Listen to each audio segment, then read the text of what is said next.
You see, when you've lived with manipulation and emotional abuse, you learn to read every room like a threat. You shrink without even realizing it. You silence yourself before anyone else gets the chance to do it for you. And that's not weakness. That's your body and your mind and your subconscious mind trying to keep you safe. Hi, my friend, and welcome to the Bounce Back Black Woman podcast.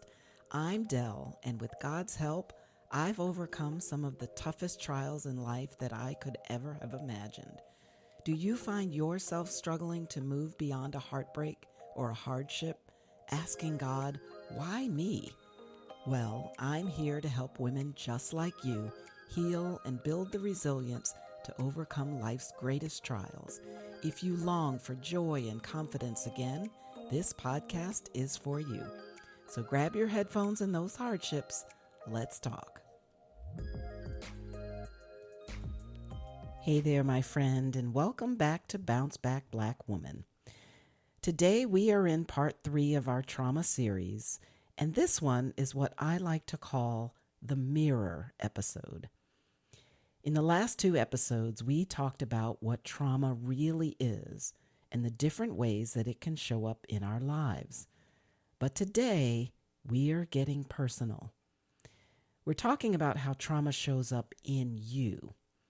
So, if you haven't listened to those episodes yet, I'd really encourage you to go back and listen to episodes 36 and 37 first. They lay the groundwork for everything that we're talking about today, and they will give you the context that you need to be able to use this episode as your next building block. Because here's the truth. Most of us are carrying things that we don't even realize. The weight isn't always obvious. It hides, and it hides in our habits, our reactions, and it hides in the stories that we tell ourselves just to keep moving forward. And listen, my friend, it's not that we're dragging all of that weight around feeling broken. Most of us don't do that. It's that we've adapted to carrying it. We've learned how to survive in environments that didn't always feel safe. We've learned how to keep functioning when our hearts were hurting. We've learned that that's what strong women do, right? We figure it out. But after a while, survival mode starts to feel like our normal. And my friend, this isn't about blaming or shaming yourself for being broken or carrying brokenness. You did what you had to do to make it through. This is about awareness, because once you can see how trauma has been showing up, you can finally start to choose something different. So I want to start with this. For years after leaving my relationship with the narcissist, I told myself that I was fine. I'm fine. Everything's fine. I was proud that I had made it out and that I had reclaimed my peace. But even in that freedom and truth, there were days that I didn't feel free at all. I questioned every decision that I made. I replayed conversations in my head, wondering if I was overreacting. I'd hesitate to speak up because I didn't want to be seen as too much or too emotional or too broken. I thought I was just being cautious, but what I was really being was conditioned. You see, when you've lived with manipulation and emotional abuse, you learn to read every room like a threat. You shrink without even realizing it. You silence yourself before anyone else gets the chance to do it for you. And that's not weakness. That's your body and your mind and your subconscious mind trying to keep you safe. For me, that was the biggest wake-up call. Realizing that trauma doesn't just end when the relationship ended. It follows you into how you think, how you love, how you trust. And until you name it, you keep living like the danger is still there, even when it's not.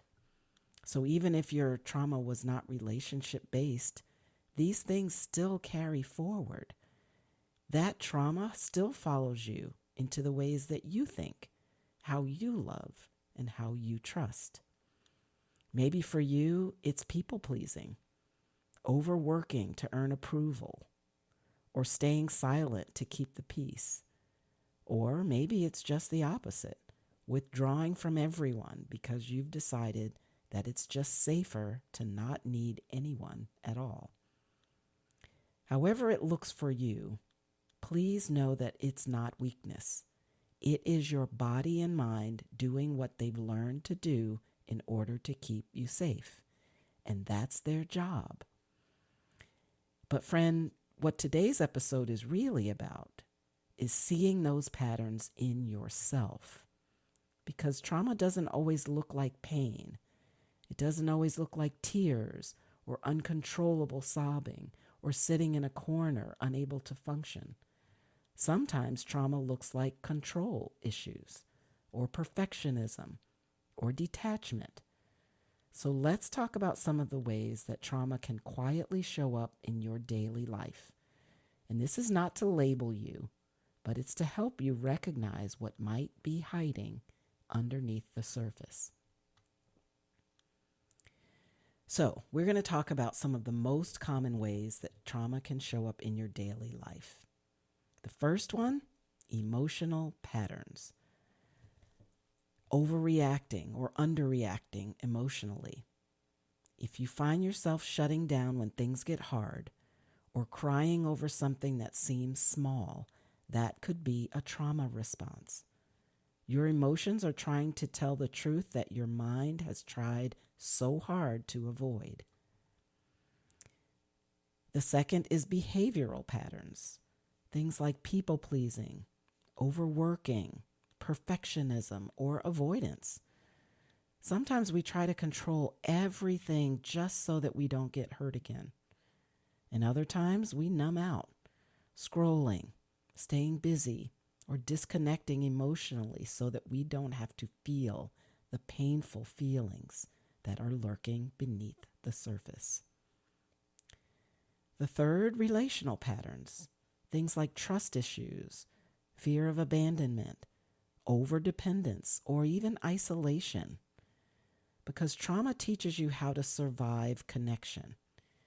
You might stay too long in harmful situations, or you might keep everyone at a distance. Both of those things come from the same root cause, fear of being unsafe again. Then there are the physical patterns, things like body tension, fatigue, headaches, gut issues, insomnia. You know, the body likes to keep score. And so even when your mouth says, "I'm fine," when you've been in survival mode too long, your body forgets what peace really feels like. And it begins to go against what your mouth is saying and start showing you what it's really feeling. And the fifth, faith and spiritual patterns. Feeling distant from God, or feeling unworthy of peace, or unworthy to even talk to Him. When you've lived through deep hurt, sometimes that hurt even shapes your faith. You might still love God, but somehow deep down you quietly wonder if He's even forgotten you, or if somehow you were the cause of what happened. And my friend, I'm here to tell you that that is not the truth. That is your trauma talking. And here's something else I want you to think about, my friend. Trauma doesn't always start in adulthood. Some of the patterns that we wrestle with today as adults were planted long before we even had the words for them. For some of us, it might have started in childhood. Maybe you grew up in a home where you felt unseen or unheard or unsafe, or you learned early on that love had conditions. You might have learned to stay small, stay quiet, or stay useful just in order to feel safety. For others, it began in those teenage years with the rejection, the shame, the pressure to perform, or the pressure to belong. And maybe you started believing that you had to earn love or that mistakes made you unworthy. And for many of us, it's showing up again in adulthood through betrayal, loss, burnout, or heartbreak. And each layer adds another story to the ones that we're already carrying. So whenever your trauma began, here is the truth. Your body remembers, even if your mind has chosen to forget. And until you start naming those moments, your nervous system keeps reacting as if the danger is still happening, as if the danger is still present. But the good news, my friend, is that you can begin rewriting that story at any time. Because healing doesn't require a do-over. It just requires awareness and the willingness to do something different. So you've probably heard the scripture that says, "Be still and know that I am God," which comes from Psalm 46:10. But when you've lived through trauma, stillness doesn't feel peaceful. It feels scary. It feels quiet. And stillness means that you can't distract yourself. Stillness means that you might just have to feel. But God doesn't invite you into stillness in order to punish you. He invites you because He wants to meet you there. He wants to calm the chaos. He wants to help you breathe again and to remind you that you are safe in His presence. Sometimes the most spiritual thing that you can do is exhale. It lets your body know that the battle is over, even if your mind hasn't caught up to believe that just yet. And here's why this hurts so much, my friend. Because for years, many of us have built our identities around our trauma responses. We've mistaken hyper-independence for strength. We've confused people-pleasing with kindness. We've called anxiety being proactive. But those aren't personality traits. They are survival traits. And while they might have kept us safe at one time, now they're keeping us stuck. And it hurts because deep down we've built lives that look functional on the outside, but feel disconnected on the inside. We're exhausted from pretending to be okay and terrified of falling apart if we stop pretending. But friend, that is not the abundant life that God promised us. Here's the takeaway. You can't heal what you won't name, and you can't name what you refuse to see. Recognizing how trauma shows up in your life isn't weakness, it's wisdom. And awareness is the doorway to actually healing. So here's the journal prompt for you. What is one pattern in your life that might actually be a trauma response? Maybe it's control, people-pleasing, avoidance, or constant busyness. Whatever it is, write it down. And next to it, I want you to write how it's been trying to protect you.